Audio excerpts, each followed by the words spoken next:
السلام عليكم ورحمة الله وبركاته. الحمد لله رب العالمين والعاقبة للمتقين ولا عدوان إلا على الظالمين. اللهم صل وسلم وبارك على عبدك ورسولك محمد وعلى آله وصحبه ومن تبعهم بإحسان إلى يوم الدين. أما بعد فإن خير الكلام كلام الله وخير الهدي هدي محمد صلى الله عليه وسلم وشر الأمور محدثاتها وكل محدثة بدعة وكل بدعة ضلالة. أعوذ بالله من الشيطان الرجيم. قال يا هارون ما منعك إذ رأيتهم ضلوا ألا تتبعن أفعصيت أمري. قال يا ابن أم لا تأخذ بلحيتي ولا برأسي إني خشيت أن تقول فرقت بين بني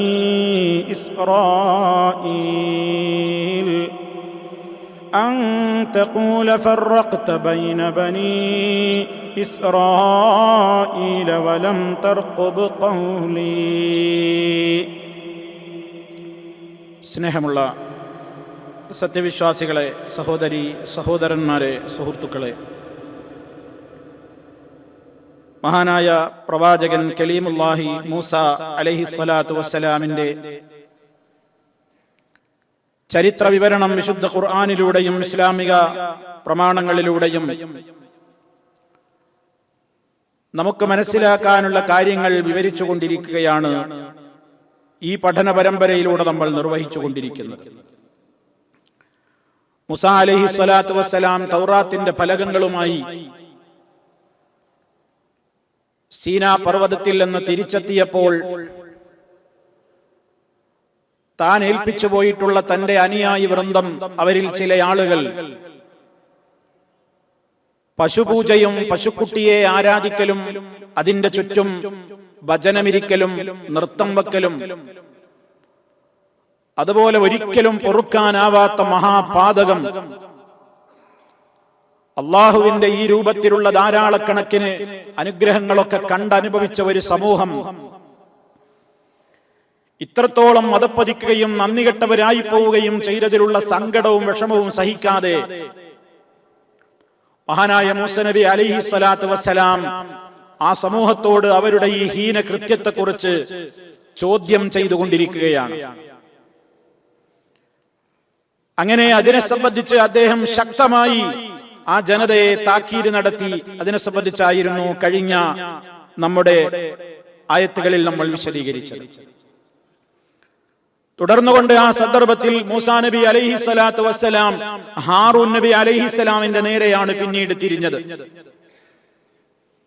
കാരണം തന്റെ സമൂഹത്തിന്റെ ഉത്തരവാദിത്വം ഏൽപ്പിച്ചുകൊണ്ട് പോയിട്ടുള്ളത് സഹോദരനായ തന്റെ തന്നെ കൂടെ അള്ളാഹു പ്രവാചകനായി തനിക്ക് സഹായിയായി നിശ്ചയിച്ചു തന്നിട്ടുള്ള ഹാറൂൻ നബി അലൈഹിസ്സലാമിനെ ആയിരുന്നല്ലോ.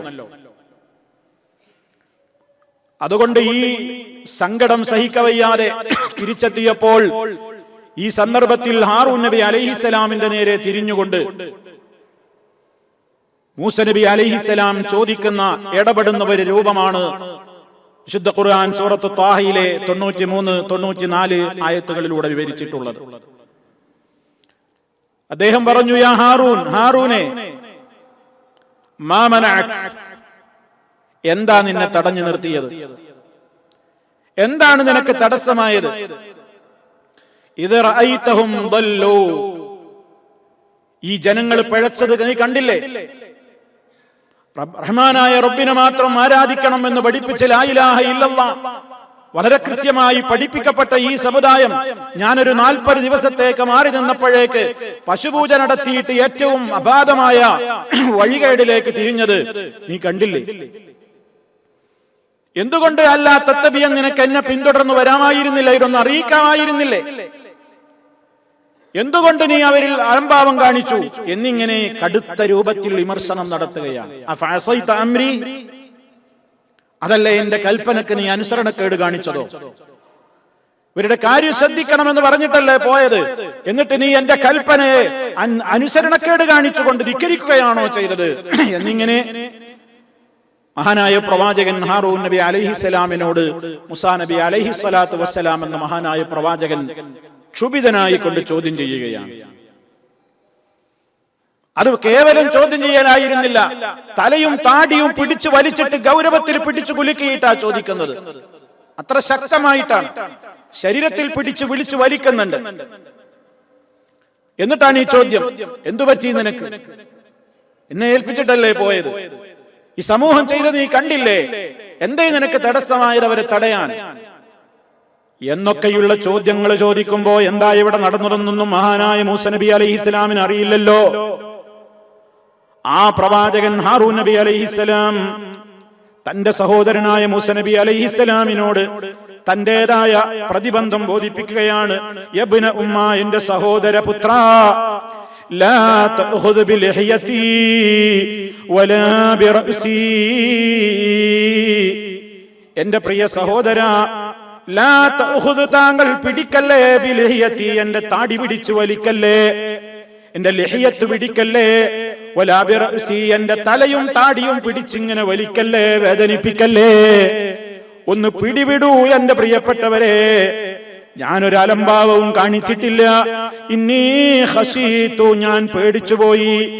അന്തഖൂല, താങ്കൾ പറയുമോ എന്ന്, ഫറഖ്ത ബൈന ബനീ ഇസ്രായീൽ, ഇസ്രായേൽ മക്കളിൽ നീ ഭിന്നിപ്പുണ്ടാക്കി.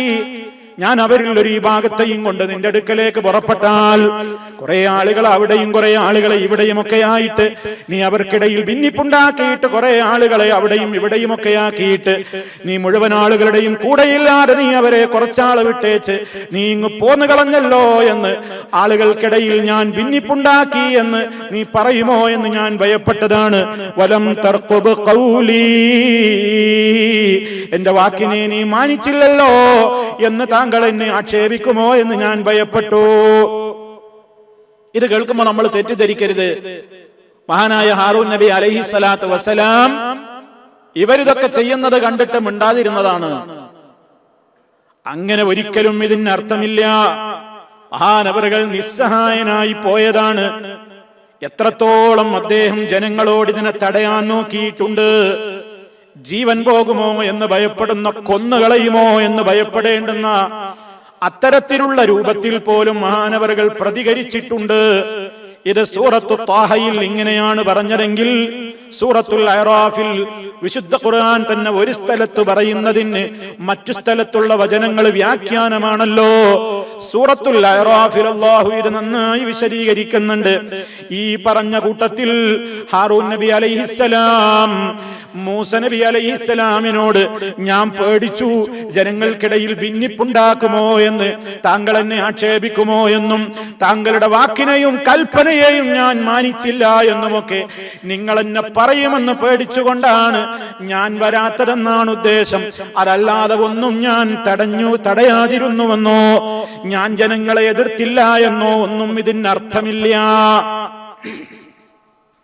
ഹാറൂൻ നബി തുടർന്നുകൊണ്ട് പറയുന്നുണ്ട്, قال ابن أم إن القوم استضعفوني وكادوا يقتلونني فلا تشمت بي الأعداء ولا تجعلني مع القوم الظالمين. വളരെ കൃത്യമായിട്ട് മഹാനവറുകൾ സഹോദരനോട് പ്രതിബന്ധം ബോധിപ്പിക്കുകയാണ്. എന്റെ സഹോദരപുത്ര ഇബ്ന ഉമ്മ, എന്റെ ഉമ്മയുടെ മോനെ, എന്റെ പ്രിയപ്പെട്ട സഹോദര, ഇന്നൽ ഖൗമ, നിശ്ചയമായും ഈ ജനത, ഇസ്തളഅഫൂനി, അവരെന്നെ ദുർബലനാക്കി കളഞ്ഞു. അവരെന്നെ വല്ലാതെ ദുർബലനാക്കി കളഞ്ഞു. എനിക്ക് ഒന്നും ചെയ്യാൻ സാധ്യമല്ലാത്തത്ര ഞാൻ അവരിൽ ശക്തമായ നിലക്കും പ്രതികരണം നടത്തിയതാണ്.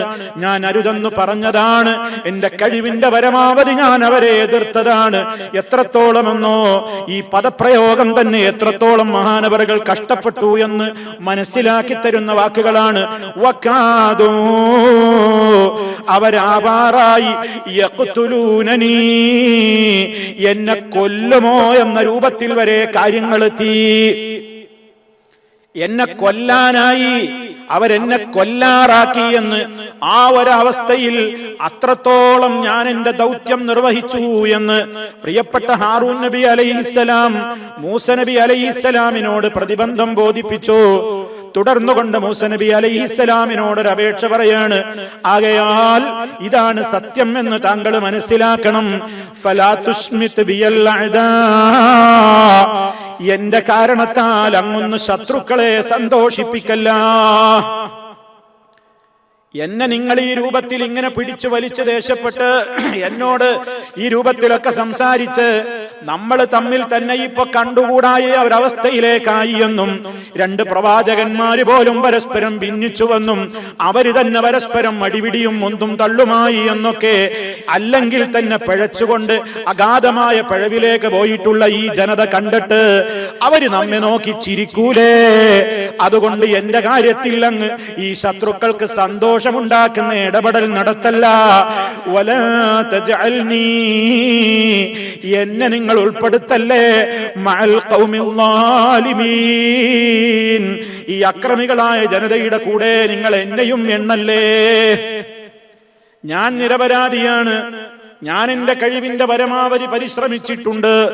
അവരെന്നെ കൊല്ലുമെന്ന ഘട്ടം വരെ എത്തിയിട്ടുണ്ട് എന്ന് വളരെ ഗൗരവത്തോടെ മഹാനായ ഹാറൂൻ നബി അലൈഹിസ്സലാത്തു വസ്സലാം പറയുന്നു. ഇവിടെ ഞാൻ എന്റെ പ്രിയപ്പെട്ട സഹോദരന്മാരോട് സാന്ദർഭികമായിട്ട് ഈ സംഭവത്തിൽ നിന്ന് ഒരു പാഠം പറഞ്ഞു തരികയാണ്. ചില കക്ഷികളൊക്കെ ഈ ആയത്ത് ഞാൻ ആദ്യം കേൾപ്പിച്ച ത്വാഹയിലെ വരികൾ എടുത്തുകൊണ്ട് ജനങ്ങളിൽ ഭിന്നിപ്പുണ്ടാകുമെന്ന് ഭയപ്പെട്ടാൽ അവർ ചെയ്യുന്ന ശിർക്കിനെതിരായാൽ പോലും മിണ്ടാതിരിക്കലാണ് വേണ്ടതെന്നും ജനങ്ങളിൽ ഐക്യത്തിനാണ് പ്രാധാന്യം കൽപ്പിക്കേണ്ടതെന്നും ഐക്യം തകർന്നു പോകുമെന്ന് കണ്ടാൽ കൊടിയ പാതകമായ ശിർക്കാണ് സമൂഹം ചെയ്യുന്നതെങ്കിലും ഒരു മൃദുല സമീപനം അവരോട് പാലിക്കുകയാണ് വേണ്ടതെന്നും അതാണ് ഇവിടെ ഹാറൂൻ നബി അലൈഹിസ്സലാമിന്റെ ചരിത്രത്തിൽ നിന്ന് ഖുർആൻ നമ്മെ പഠിപ്പിക്കുന്നതെന്നുമൊക്കെ ചില പിഴച്ച കക്ഷികൾ ഇപ്പോഴും പ്രചരിപ്പിക്കുന്നുണ്ട്. അവര് പച്ച മലയാളത്തിൽ അത് എഴുതി വിട്ടിട്ടുമുണ്ട്. അഥവാ അതിന്റെ ഒരു കാരണം കൂടി നിങ്ങൾ അറിയണം. അള്ളാഹുവിന്റെ ദീനിൽ ഏത് വിഷയം പറയുന്നതിന്റെ മുമ്പും ഒരു സമൂഹത്തെ നന്നാക്കിയെടുക്കേണ്ടത് അവരുടെ അഖീദയാണ്. ഇത് ലളിതമായി മുസ്ലിമീങ്ങളൊക്കെ മനസ്സിലാക്കേണ്ട ഒരു തത്വമാണ്. ഒരു മനുഷ്യനിൽ ആദ്യം നന്നാവേണ്ടത്, മാറ്റം വരേണ്ടത് അവന്റെ വിശ്വാസമാണ്. കാരണം സത്യവിശ്വാസത്തിന്, തൗഹീദിന് ഒരു മനുഷ്യന്റെ ജീവിതത്തിൽ, അവന്റെ ബോഡിയിൽ, അവന്റെ ഖൽബിനുള്ള സ്ഥാനമാണ്. ഖൽബ് ദുഷിച്ച ബോഡി മുഴുവനും നശിച്ചു എന്നല്ലേ? ഖൽബ് നന്നായാൽ ശരീരം മുഴുവനും നന്നായി എന്നല്ലേ? ഒരു ബിൽഡിങ്ങിന്റെ ഫൗണ്ടേഷൻ ഉള്ള സ്ഥാനമാണ് ഒരാളുടെ ജീവിതത്തിൽ അയാളുടെ അഖീദക്കുള്ളത്. ബിൽഡിങ്ങിന്റെ ഫൗണ്ടേഷൻ, അടിത്തറ ഭദ്രമല്ലെങ്കിൽ, ആ അടിത്തറ ഭദ്രമായ നിലക്ക് കെട്ടിപ്പടുക്കപ്പെട്ടിട്ടില്ലെങ്കിൽ, നിർമ്മാണത്തിൽ പിഴവ് സംഭവിച്ചു പോയാൽ, അടിത്തറക്ക് ഭംഗം വന്നു പോയാൽ, അതിന്മേൽ കെട്ടിപ്പൊക്കപ്പെടുന്നത് എത്ര തന്നെ വാല്യൂ ഉള്ള, വിലയുള്ള സാധനങ്ങളാണെങ്കിലും അതിന് നിലനിൽപ്പില്ലാതെ തകർന്നടിഞ്ഞു വീഴുക തന്നെ ചെയ്യും. ഒരു വൃക്ഷത്തിന്റെ വേരിനാണ് പ്രാധാന്യമുള്ളത്. ഭൂമിയിൽ വേരുറക്കാത്ത ഒരു മരമാണെങ്കിൽ അതൊന്ന് കാറ്റടിക്കുമ്പോഴേക്ക് ഇളകി മറിഞ്ഞ് തകർന്നു വീഴും. മനുഷ്യ ശരീരത്തിൽ അവന്റെ ഹൃദയത്തിനുള്ള സ്ഥാനം പോലെ, ഒരു ബിൽഡിങ്ങിന് അതിന്റെ ഫൗണ്ടേഷനുള്ള സ്ഥാനം പോലെ, ഒരു വൃക്ഷത്തിന് അതിന്റെ കാണ്ഡത്തിനുള്ള സ്ഥാനം പോലെ പവിത്രമാണ്, പരമപ്രധാനമാണ് ഒരു വിശ്വാസിയുടെ ജീവിതത്തിൽ അവന്റെ അഖീദക്കുള്ളത്. വിശ്വാസം നന്നായാലേ മറ്റു കർമ്മങ്ങൾക്ക് നിലനിൽപ്പുള്ളൂ. വിശ്വാസം ദുഷിച്ചു പോയിട്ട് മറ്റേത് കർമ്മങ്ങൾ ചെയ്താലും അതിന് വിലയില്ല. അതെത്ര വലിയ മഹാനില്ലെന്ന് സംഭവിച്ചാലും വിലയില്ല. അതുകൊണ്ടാണ് മഹാനായ നബി സല്ലല്ലാഹു അലൈഹി വസല്ലം അടക്കമുള്ള 1.25 ലക്ഷത്തോളം അമ്പിയാക്കളോട് പോലും അള്ളാഹു പറഞ്ഞിട്ടുണ്ട്. എല്ലാവരോടും പറഞ്ഞ ഒരു തത്വം നബി കരീം സല്ലല്ലാഹു അലൈഹി വസല്ലമിനെ റബ്ബ് ഓർമ്മപ്പെടുത്തിയിട്ടുമുണ്ട്. വലഖദ് ഊഹിയ ഇലൈക വഇലല്ലദീന മിൻ ഖബ്ലിക ലഇൻ അശ്റക്ത ലയഹ്ബതന്ന അമലുക വലതകൂനന്ന മിനൽ ഖാസിരീൻ. ഓ നബിയേ, താങ്കൾക്ക് നാം ബോധനം നൽകപ്പെട്ട് കഴിഞ്ഞു. താങ്കൾക്ക് മാത്രമല്ല, വഇലല്ലദീന മിൻ ഖബ്ലിക, താങ്കൾക്ക് മുമ്പ് കഴിഞ്ഞു പോയ എത്രയോ അമ്പിയാക്കൾ ഈ ലോകത്ത് വന്നിട്ടുണ്ട്. അവരോടൊക്കെ ഞാൻ പറഞ്ഞിട്ടുള്ള ഒരു കാര്യമാണ് എന്ത്? ലഇൻ അശ്റക്ത, നീ എങ്ങാനും ശിർക്ക് ചെയ്തു പോയാൽ ലയഹ്ബതന്ന അമലുക, നിന്റെ അമലുകൾ മുഴുവനും പൊളിഞ്ഞു പോവുക തന്നെ ചെയ്യുന്നതാണ്. വലതകൂനന്ന മിനൽ ഖാസിരീൻ, നീ നഷ്ടകാരികളുടെ കൂട്ടത്തിൽ പെട്ടു പോവുക തന്നെ ചെയ്യും. ഇതെല്ലാം നബിമാരോടും അല്ലാഹു പറഞ്ഞത്. എന്തിനാ അങ്ങനെ അള്ളാഹു അത് അവരോട് പറയുന്നത്? ആ നബിമാരുടെ 4 അയലത്ത് 1000 അയലത്തെത്താൻ യോഗ്യരല്ല മറ്റു സാധാരണ മനുഷ്യര്. നമ്മളൊക്കെ അത്രയും ദുർബലരാണ്. അങ്ങനെ ഭയപ്പെടേണ്ട കാര്യമാണ് ശിർക്ക്. അതുകൊണ്ടാണ് ഖലീലുല്ലാഹി ഇബ്രാഹിം നബി അലൈഹിസ്സലാത്തു വസ്സലാം എന്ന മഹാനായ പ്രവാചകൻ വിഗ്രഹാരാധനക്കെതിരെ ഓർമ്മ വെച്ച നാള് മുതൽ പോരാടിയ ചരിത്രമുള്ള മഹാനുഭാവൻ, അഗ്നികുണ്ഠം അതിന്റെ പേരിൽ ഏറ്റുവാങ്ങേണ്ടി വന്ന ധീരനായ മഹാനായ പ്രവാചകൻ അള്ളാഹിനോട് പ്രാർത്ഥിച്ചു. തൗഹീദ് പഠിപ്പിച്ചു കൊടുത്ത മകന്, മറ്റുള്ള മക്കൾക്ക്, കുടുംബത്തിന് ആരെയും മഹാനവറുകൾ പ്രാർത്ഥനയിൽ മറന്നില്ല. മഹാനവറുകളുടെ പ്രാർത്ഥന പരിശുദ്ധ ഖുർആൻ പറഞ്ഞു. എന്താ പറഞ്ഞത്? വജുനുബിനി വബനിയ അൻ നഅ്ബുദൽ അസ്നാം. റബ്ബേ, നീ എന്നെ അകറ്റണം, വബനിയ, എന്റെ സന്താനങ്ങളെയും അകറ്റണം. അൻ നഅ്ബുദൽ അസ്നാം, ഞങ്ങൾ വിഗ്രഹങ്ങളെ ആരാധിക്കുന്നതില്ലെന്ന്, ശിർക്ക് ചെയ്യുന്നതില്ലെന്ന് നീ ഞങ്ങളെ അകറ്റേണമേ നാഥാ എന്ന് ശിർക്കിന്റെ പേരിൽ തീക്കുണ്ടത്തിലെറിയപ്പെട്ട മഹാനായ നബിക്ക് പോലും സമാധാനമുണ്ടായിട്ടില്ല.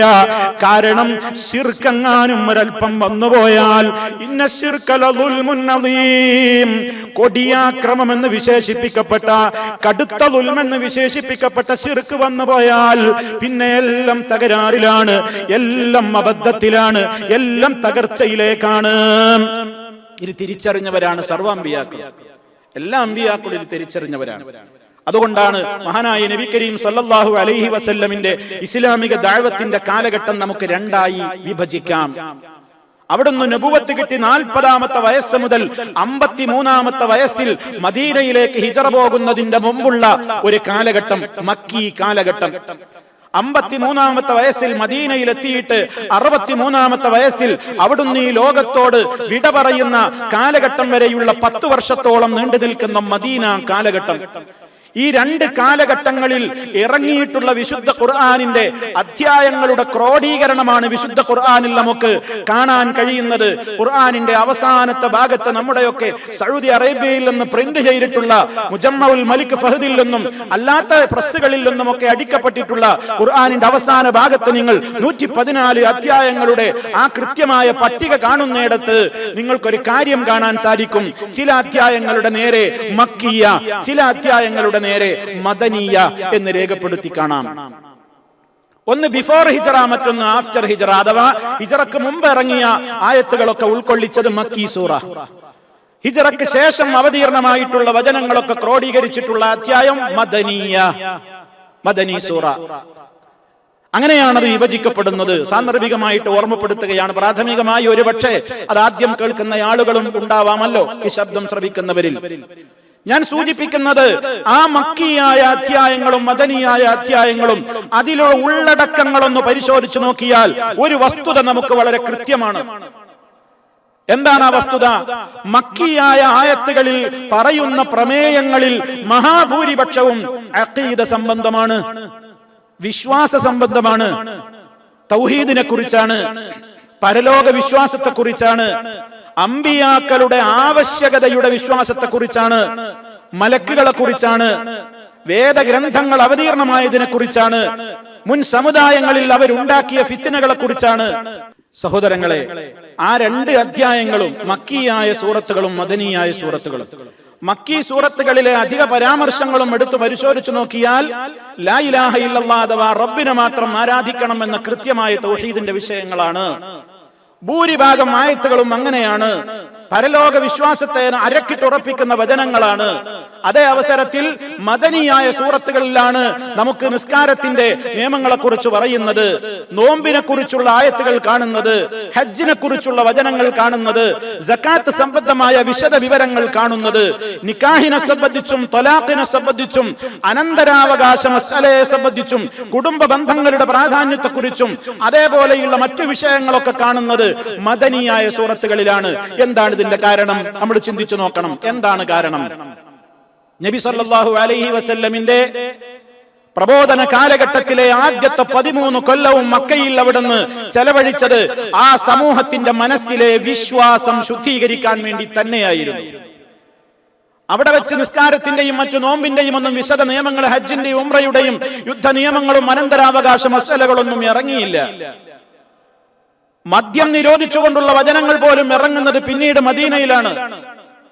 എന്തുകൊണ്ട് അങ്ങനെ സംഭവിച്ചു? ഒരാളോട് മദ്യം നിരക്ക് നിഷിദ്ധമാണെന്ന് പറയാൻ അയാൾ അത് അംഗീകരിക്കണമെങ്കിൽ അയാൾക്ക് അധികാരം കൊണ്ട് ഒരാളോട് നീ മദ്യം കുടിക്കരുതെന്ന് പറഞ്ഞിട്ട് കാര്യമില്ല.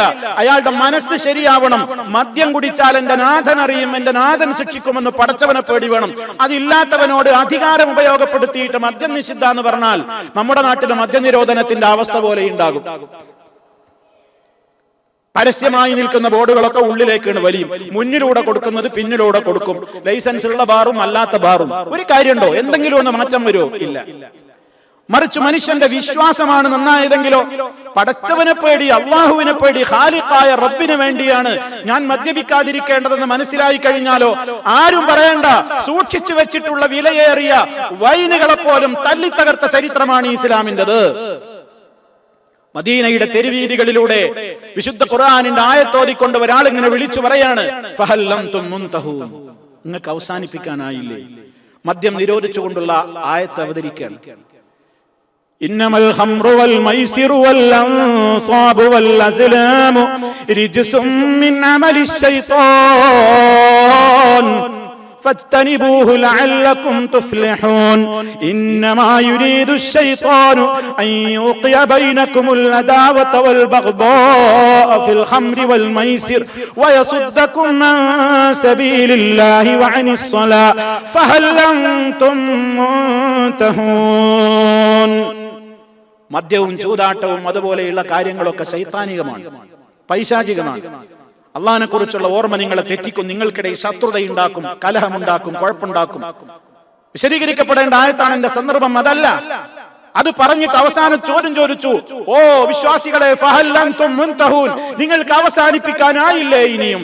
അത് കേൾക്കുമ്പോ ആ ശബ്ദം ഇങ്ങനെ മദീനയുടെ തെരുവോരങ്ങളിൽ മുഴക്കിക്കൊണ്ട് മഹാനായ സ്വഹാബി അതിങ്ങനെ വിളംബരം ചെയ്തുകൊണ്ട് നടക്കുമ്പോ ബാറുകളിൽ ഇരുന്നിട്ട് പല സ്വഹാബിമാരും കുടിച്ചുകൊണ്ടിരിക്കുന്ന കോപ്പകളിൽ ഏതായാലും പകർന്ന കപ്പിലുള്ളത് കുടിച്ചു തീർക്കട്ടെ എന്ന് പോലും ചിന്തിച്ചില്ല. കേട്ടപാടെ ഗ്ലാസുകൾ വലിച്ചെറിഞ്ഞു. തയ്യാറാക്കി വെക്കപ്പെട്ട വൈനുകളും മുന്തിരിച്ചാറുകളും മദ്യങ്ങളും അത് തീർന്നിട്ടാവാം ഈ നിയമത്തെ അനുസരിക്കല്ലെന്ന് അവർ ചിന്തിച്ചില്ല. അവർ മഴുവെടുത്തു. അനസ് റളിയല്ലാഹു തആല അൻഹു കള്ള് വിളമ്പുന്നുണ്ട്. ഓർഡർ കിട്ടി, എടുക്ക്, മഴുവെടുക്ക്, തകർക്ക്, സർവ്വീപ്പക്കുറ്റികളെയും തകർത്തു. മദീനയുടെ തെരുവോരങ്ങളിലൂടെ മദ്യം ചാലിട്ടൊഴുകി എന്നുള്ളത് ഒരു ഭംഗിവാക്കാണെന്ന് ആരും മനസ്സിലാക്കരുത്. ചിലരൊക്കെ അങ്ങനെ മനസ്സിലാക്കിയത്. അതൊരു ഭംഗിവാക്ക് പറയുന്നതാണ്. ഒരു പ്രസംഗത്തിന്റെ കൊഴുപ്പ് കൂട്ടാൻ, ലേഖനത്തിന്റെ കൊഴുപ്പിന് ചാരുത പകരാനൊക്കെ ആയിരിക്കാം. അല്ല, അക്ഷരാർത്ഥത്തിൽ അത്രത്തോളം സൂക്ഷിച്ചു വെക്കപ്പെട്ടവയുണ്ടായിരുന്നു. കാരണം അറബികൾക്ക് മദ്യം എന്ന് പറഞ്ഞതായിരുന്നു. എന്തേ ആ മാറ്റത്തിന് കാരണം? അവർക്ക് തോന്നി, ആരും പറയാതെ ആർക്കെതിരെയും സിന്ദാബാദ് വിളിച്ചില്ല, ആർക്കെതിരെയും മുദ്രാവാക്യം വിളിച്ചില്ല. പറഞ്ഞപ്പോഴേക്ക് അനുസരിച്ചു. കാരണം അവരുടെ മനസ്സിൽ ഈമാൻ കയറിയിട്ടുണ്ടായിരുന്നു. ഈ മാറ്റം എന്തുകൊണ്ടാണെന്നറിയോ? കള്ള് നിഷിദ്ധാണെന്ന് ആദ്യം പറഞ്ഞിട്ടാണെങ്കിൽ അവരാരും അത് കേൾക്കൂല. അതേ അവസരത്തിൽ അള്ളാഹ് ആരാന്ന് പഠിപ്പിച്ചു കൊടുത്തു. അള്ളാഹ് എല്ലാം അറിയും, കേൾക്കും. അള്ളാന്റെ കൽപ്പന ധിക്കരിച്ചാൽ വരാൻ പോകുന്ന ശിക്ഷ അതവരുടെ മനസ്സിൽ രൂഢമൂലമായി. അതായിരുന്നു കറകളഞ്ഞ ഈമാൻ. ആ ഈമാൻ ശുദ്ധീകരണ പ്രക്രിയയായിരുന്നു നബി സല്ലല്ലാഹു അലൈഹി വസല്ലം 13 കൊല്ലവും മദീനയിൽ നടത്തിയത്. എന്നിട്ട് ആ മക്കയിൽ നിന്ന് മറ്റു നിയമങ്ങളൊക്കെ ഇറങ്ങുന്നത്. അപ്പൊ ഞാൻ എന്തിനാ അത് സൂചിപ്പിച്ചത്? എല്ലാ നബിമാരും അതാണ് മനസ്സിലാക്കിയത്. മനുഷ്യനിൽ ആദ്യം വിശ്വാസമാണ് ശരിയാവേണ്ടത്. അതുകൊണ്ട് തന്നെ ആ പ്രവാചകന്മാരുടെ ഒക്കെ ചരിത്രത്തിൽ കാണാം, ജനങ്ങളുടെ ഇഷ്ടാനിഷ്ടങ്ങൾ അവർ ഈ വിഷയത്തിൽ പരിഗണിച്ചിട്ടില്ല. ജനങ്ങൾക്കിടയിൽ ഭിന്നിപ്പുണ്ടെങ്കിൽ ഞങ്ങൾ അത് പറയണ്ടെന്ന് ഒരു നബിയും പറഞ്ഞിട്ടില്ല.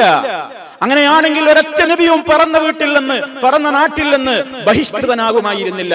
എന്തിനാണ് മഹാനായ നബി സല്ലല്ലാഹു അലൈഹി വസല്ലം പോലും തനിക്ക് ഏറെ ഇഷ്ടപ്പെട്ട മണ്ണാണെന്ന് മക്കയുടെ ബോർഡറിൽ എത്തിയപ്പോ തിരിഞ്ഞു മക്ക രാജ്യത്തേക്ക് തിരിഞ്ഞു നിന്നുകൊണ്ട് പറഞ്ഞു, ഓ മക്ക, ഞാൻ നിന്നെ ഏറെ സ്നേഹിക്കുന്ന മണ്ണാണ്, എനിക്ക് ഏറ്റവും പ്രിയങ്കരമായ പ്രദേശമാണ് നീ. നിന്റെ ജനത നിന്നിൽ നിന്ന് എന്നെ പുറത്താക്കിയിട്ടില്ലായിരുന്നെങ്കിൽ ഞാൻ ഇവിടെ നിന്ന് മറ്റൊരു നാട്ടിലേക്ക് പോകാവില്ലായിരുന്നു. അത്ര വേദനയോടെയാണ് മക്ക വിട്ടത്. എന്തിന്? മക്കക്കാർക്ക് ഇഷ്ടമല്ലാത്തത് പറഞ്ഞു എന്നുള്ളതായിരുന്നു കാരണം. അവിടുന്ന് ആരുടെയും ഒന്നും മോഷ്ടിച്ചിട്ടില്ല, ആരുടെയും യാതൊരു രൂപത്തിലുള്ള കാര്യങ്ങളിലും ഇടപെട്ടിട്ടില്ല. അനാവശ്യമായിട്ട് തൗഹീദ് പറഞ്ഞു. ആ ജനങ്ങൾക്ക് ഇഷ്ടമില്ല എന്ന് ഒരൊറ്റ കാരണത്താൽ അവർ മനസ്സിലാക്കി ഇവൻ കുടുംബങ്ങൾക്കിടയിൽ ഭിന്നിപ്പുണ്ടാക്കുകയാണെന്ന് റസൂലുള്ളാഹിയുടെ പേരിൽ അവർ കുറ്റവും ചാർത്തി. നബി സല്ലല്ലാഹു അലൈഹി വസല്ലം എന്ന പ്രവാചകൻ വന്നത് തന്നെ ഐക്യത്തിന് വേണ്ടിയായിരുന്നു. വിഘടിച്ച് നിന്നിരുന്ന സമൂഹത്തിന്റെ ഇടയിൽ ഐക്യത്തിന്റെ സന്ദേശം ഓതിക്കൊണ്ടായിരുന്നു മഹാനായ നബി കരീം സല്ലല്ലാഹു അലൈഹി വസല്ലം മക്കയിൽ ഭൂജാതനായത്, അല്ലാഹുവിന്റെ റസൂലായത്. അങ്ങനത്തെ നബി സല്ലല്ലാഹു അലൈഹി വസല്ലമിനെ മുഖത്ത് നോക്കിക്കൊണ്ട് ശത്രുക്കൾ ആക്ഷേപിച്ചു, അൻതല്ലദീ ഫറഖ്ത ജമാഅതന, നീ ഞങ്ങളുടെ നാട്ടിലെ ഐക്യം തകർത്തവനാണടാ. ഐക്യത്തിന് വേണ്ടി വന്ന മഹാനായ ദൂതനെ നോക്കിയിട്ട് ജനങ്ങൾ പറഞ്ഞു, നീ ഐക്യം തകർത്തവനാണ്. എന്തേ ഐക്യം തകർത്തു? നബി സല്ലല്ലാഹു അലൈഹി വസല്ലം ലാ ഇലാഹ ഇല്ലല്ലാഹ് വളച്ചുകെട്ടില്ലാതെ സമൂഹത്തെ പഠിപ്പിച്ചപ്പോ അള്ളാഹുവിന്റെ തൗഫീഖുള്ള മനുഷ്യന്മാരൊക്കെ മുസ്ലിമീങ്ങളായപ്പോ സ്വാഭാവികമായും വീടുകളിൽ പ്രശ്നമായി. വാപ്പ മുസ്ലിമായി, മക്കള് കാഫിർ തന്നെയാണ്, അല്ലെങ്കിൽ മക്കള് മുസ്ലിമായി, വാപ്പ മുശ്രിക് തന്നെയാണ്. അപ്പൊ പ്രശ്നങ്ങളായി, നാട്ടിൽ കുഴപ്പങ്ങളായി, കലാപങ്ങളായി. അല്ലാതെ അള്ളാന്റെ റസൂൽ വേറെന്താ പ്രശ്നം ഉണ്ടാക്കി? ഇതാണ് ഇസ്ലാമിക ലോകത്തിന്റെ ചരിത്രം, ഇതാണ് അമ്പിയാക്കളുടെ ചരിത്രം. വരട്ടെ, ഞാൻ എന്റെ വിഷയത്തിലേക്ക് വരട്ടെ.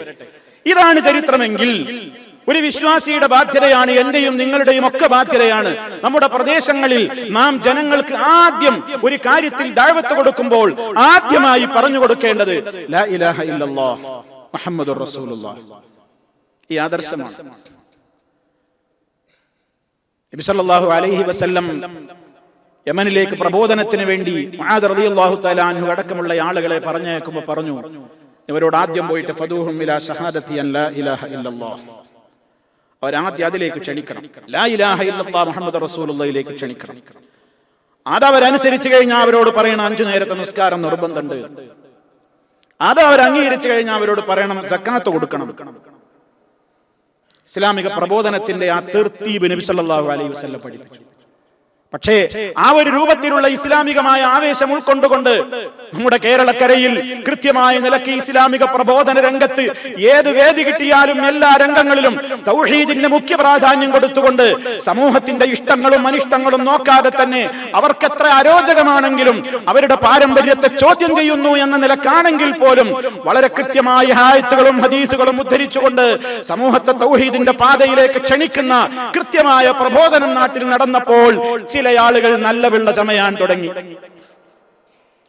അവര് പറഞ്ഞു, നിങ്ങളെ ഈ ശൈലി ശരിയല്ല, നിങ്ങൾ ഈ തൗഹീദ് ഇങ്ങനെ പറഞ്ഞ് ജനങ്ങളെ കുഴപ്പത്തിലാക്കുക, നിങ്ങൾ ജനങ്ങളെ പ്രശ്നത്തിലാക്കുക, ഇതിങ്ങനെ പറയാൻ പാടില്ല, ജനങ്ങൾ ഭിന്നിക്കുന്ന കണ്ടാ മിണ്ടാതിരിക്കുക വേണ്ടത്.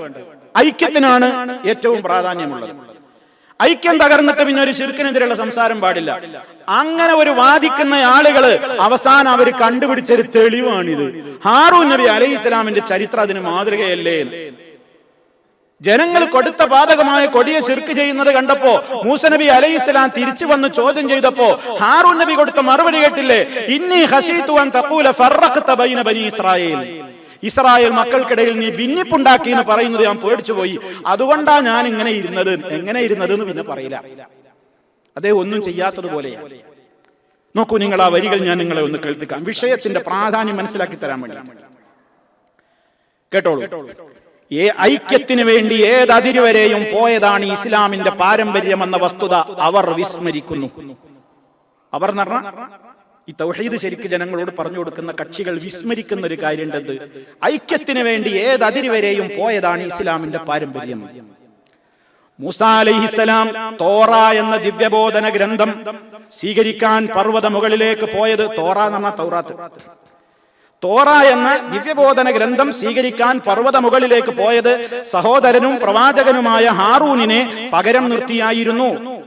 മൂസായുടെ അഭാവത്തിൽ ഹാറൂനിനെ ധിക്കരിച്ചുകൊണ്ട് അനുയായികളിൽ ഒരാൾ ഒരു പശുക്കുട്ടിയെ നിർമ്മിക്കുകയും ഇസ്രായേലി മക്കൾ ഏകനായ ദൈവത്തിന് പകരം പശുവാരാധകരായി മാറുവാൻ ഈ സന്ദർഭം ഉപയോഗിക്കുകയും ചെയ്ത കഥ ഖുർആൻ വിവരിക്കുന്നുണ്ട്.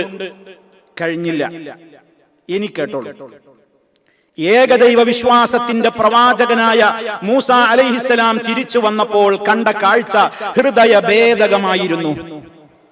അദ്ദേഹം ക്ഷുഭിതനായി ഹാറൂനിന്റെ താടിരോമങ്ങൾ പിടിച്ചു വലിച്ചു. ഇതിന്റെ നേരെ പ്രവാചകനായ ഹാറൂനിന്റെ പ്രതികരണം വളരെ ശാന്തമായിരുന്നു. അദ്ദേഹം പറഞ്ഞു, പശുവാരാധകർക്കെതിരെ കർശനമായ സമീപനം സ്വീകരിക്കുക വഴി ഞാൻ ഇസ്രായേൽ മക്കൾക്കിടയിൽ ഭിന്നിപ്പുണ്ടാക്കി എന്ന് പറയാൻ അവസരം സൃഷ്ടിക്കുക എന്നത് ഒഴിവാക്കുക എന്നതായിരുന്നു അവരുടെ നേരെ മൃദുല സമീപനം സ്വീകരിക്കുക വഴി എന്റെ ലക്ഷ്യം. ഒരു മൃദുല സമീപനാണ് ഹാറൂൻ നബി സ്വീകരിച്ചത്. വരുത്തി തീർക്കുക, നേരിട്ട് നടക്കട്ടെ, എല്ലാവരും വൃത്തിയിൽ നടക്കട്ടെ, ഇപ്പൊ പ്രശ്നം ഉണ്ടാക്കണ്ട എന്നൊരു മൃദുല സമീപനം മഹാനവറുകൾ സ്വീകരിച്ചു എന്നാണ് ഈ വരികളിൽ നിന്ന് കാണുന്നത്. തീർന്നില്ല. ഒരു പ്രവാചകൻ കൊടിയ ശിർക്കിന്റെ കാര്യത്തിൽ സ്വീകരിച്ച വിട്ടുവീഴ്ചാപരമായ ഈ സമീപനത്തിന്റെ പേരിൽ, ആ വരി ഒന്നും കൂടെ വായിക്കും, ഒന്നും കൂടെ കേൾക്ക് നിങ്ങൾ അപകടം. ഒരു പ്രവാചകൻ കൊടിയ ശിർക്കിന്റെ കാര്യത്തിൽ സ്വീകരിച്ച വിട്ടുവീഴ്ചാപരമായ ഈ സമീപനത്തിന്റെ പേരിൽ അദ്ദേഹത്തെ ദൈവം പ്രവാചകത്വ പദവിയിൽ നിന്ന് ഇറക്കി വിട്ടിട്ടില്ല എന്ന് നാം പ്രത്യേകം മനസ്സിലാക്കണം. അദ്ദേഹം തുടർന്നും പ്രവാചകനായിരുന്നു. ഹാറൂൻ നബി അലൈഹി ഇസ്ലാമിനെ അള്ളാഹു ഡിസ്മിസ് ചെയ്തിട്ടില്ല പ്രവാചകത്വ പദവിയിൽ നിന്ന്. എന്തായിരുന്നു മനസ്സിലാക്കുന്നത്? പച്ച മലയാളത്തിലാണല്ലോ ഞാൻ നിങ്ങളെ കേൾപ്പിച്ചത്. ഇത് വായിക്കുന്ന ഒരു വായനക്കാരൻ എന്തു മനസ്സിലാക്കും? മറ്റൊരു ലേഖനത്തിൽ തന്നെ കാണാം, ഭിന്നിപ്പ് ഒഴിവാക്കാൻ, അതും കേട്ടോളൂ, ഭിന്നിപ്പ് ഒഴിവാക്കാൻ ഇസ്രായേല്യർ പശുക്കുട്ടിയെ ആരാധിച്ചപ്പോൾ ഹാറൂൻ നബി അലൈഹിസ്സലാം അതിനെ തടഞ്ഞില്ലെന്നും ഭിന്നിപ്പാകുന്ന മുഖ്യ തിന്മ കണ്ടോ, അപ്പൊ മുഖ്യ തിന്മ ശിർക്കല്ല, ഏതാ? ഭിന്നിപ്പാകുന്ന മുഖ്യ തിന്മ ഒഴിവാക്കാനാണ് പശുവാരാധനയിൽ നിന്ന് ഇസ്രായേല്യരെ തടയാതിരിക്കുക എന്ന തിന്മ അദ്ദേഹം ചെയ്തതെന്നും ഫുലാൻ ഇബ്നു ഫുലാൻ ഡാഷ് ഡാഷ് എന്ന ഗ്രന്ഥത്തിൽ പറഞ്ഞിട്ടുണ്ട്. ആലോചിച്ച് നോക്കി, കക്ഷികളെ നിങ്ങൾക്ക് വേഗം പിടിക്കിയിട്ടുണ്ടാവും. ഇസ്ലാമിന് രാഷ്ട്രീയ വ്യാഖ്യാനം നൽകി വോട്ട് ചെയ്താൽ പോലും ശിർക്കാണെന്നൊക്കെ പറഞ്ഞിരുന്ന ഒരു വിഭാഗം ആളുകൾ തൗഹീദി പ്രബോധനത്തിൽ നമ്മുടെ നാട്ടിലൊക്കെയുള്ള അന്ധവിശ്വാസങ്ങൾക്കെതിരെ സന്ധിയില്ലാത്ത സമരം പ്രഖ്യാപിച്ചുകൊണ്ട് പ്രമാണങ്ങളുടെ വെളിച്ചത്തിൽ സമൂഹത്തെ ഉത്ബുദ്ധരാക്കിയ മഹാരഥന്മാരായ ആളുകളെ നോക്കിയിട്ട് പറഞ്ഞതാണ്, നിങ്ങളുടെ ഈ ശൈലി ശരിയല്ല. വാസ്തവത്തിൽ ഇതിന് മലയാളത്തിൽ വ്യാഖ്യാനം എഴുതിയ, മലയാളത്തിലേക്ക് ചില ആളുകളുടെയൊക്കെ ട്രാൻസ്ലേഷനുകൾ, ഉറുദുവിലുള്ള ചില തഫ്സീറുകൾ വിവർത്തനം ചെയ്തതും കൂടി നമ്മൾ വായിക്കണം. അത് ഇവരുടെ തന്നെ വാദത്തിന് നേരെ എതിരാണ്. അദ്ദേഹം പോലും അത് പറഞ്ഞിട്ടില്ല. കേട്ടോളൂ, അദ്ദേഹം ഈ ആയത്തിൽ വിശദീകരിക്കുന്നത് എന്താണ്? അവർ നേതാവായി അംഗീകരിക്കുന്ന വ്യക്തി അദ്ദേഹത്തിന്റെ വിശുദ്ധ ഖുർആനിന്റെ വ്യാഖ്യാനം അദ്ദേഹം എഴുതിയപ്പോൾ അദ്ദേഹം പറഞ്ഞത്, ഇങ്ങനെ ഒരു വാദക്കാര് പിൽക്കാലത്ത് വരുമോ എന്ന് ദീർഘവീക്ഷണം നടത്തിക്കൊണ്ടായിരിക്കുമോ എന്ന് ഞാൻ സംശയിച്ചു പോവുകയാണ്. അദ്ദേഹം പറഞ്ഞത് കേട്ടോളൂ. ഹസരത്ത് ഹാറൂനിന്റെ ഈ മറുപടിക്ക് സമുദായത്തിന്റെ ഐക്യമാണ് സമുദായം സന്മാർഗത്തിൽ നിലകൊള്ളുന്നതിനേക്കാൾ പ്രധാനമെന്നോ, ശിർക്ക് അംഗീകരിച്ചുകൊണ്ടായാലും ഐക്യം നിലനിർത്തുകയാണ് വേണ്ടതെന്നോ, സമൂഹത്തിന്റെ അടിത്തറ സത്യമാകട്ടെ അസത്യമാകട്ടെ ഏകോപിച്ചു നിൽക്കുക എന്നതാണ് ഭിന്നിപ്പിനേക്കാൾ ഉത്കൃഷ്ടം എന്നോ ഒന്നും അർത്ഥമില്ല. ഈ സൂക്തത്തിന് ആരെങ്കിലും അങ്ങനെ ഒരർത്ഥം മനസ്സിലാക്കുകയാണെങ്കിൽ അയാൾ ഖുർആനിൽ നിന്ന് സന്മാർഗത്തിന് പകരം ദുർമാർഗമാണ് സ്വീകരിക്കുന്നത്. എത്ര കൃത്യമാണ് ഈ ആയത്തിൽ നിന്ന്. അങ്ങനെ ആരെങ്കിലും മനസ്സിലാക്കി പോയാൽ ഖുർആൻ കൊണ്ട് ലലാലത്തിലായത് ഹിദായത്തിലായിട്ടില്ല. എന്നിട്ട് അദ്ദേഹം അഅറാഫിലെ ഈ ആയത്ത് ഉദ്ധരിക്കാൻ, ابن أم إن القوم استضعفوني وكادوا يقتلونني فلا تشمت بي الأعداء ولا تجعلني مع القوم الظالمين. അവരെന്നെ കൊന്നുകളയുമോ എന്ന് വരെ ആയി, അതുകൊണ്ട് ശത്രുക്കളെ സന്തോഷിപ്പിക്കല്ലേ എന്നൊക്കെ പറഞ്ഞ ആയത്ത് തെളിവെടുത്തിട്ട് അദ്ദേഹം പറയാണ്, ഹസ്രത്ത് ഹാറൂൻ ജനങ്ങളെ ആ ദുർവൃത്തിയിൽ നിന്ന് വിലക്കാൻ കഴിവത് ശ്രമിച്ചു. പക്ഷേ അവർ അദ്ദേഹത്തിനെതിരിൽ വമ്പിച്ച കലാപത്തിനൊരുങ്ങി അദ്ദേഹത്തെ വധിക്കാൻ ഒരുമ്പെട്ടു. ഗത്യന്തരമില്ലാതെ അദ്ദേഹം നിശബ്ദനായി നിലകൊണ്ടു. മൂസ തിരിച്ചെത്തുന്നതിന്റെ മുമ്പ് താവളം ഒരു യുദ്ധക്കളമാക്കേണ്ടെന്ന് അദ്ദേഹം തീരുമാനിച്ചു.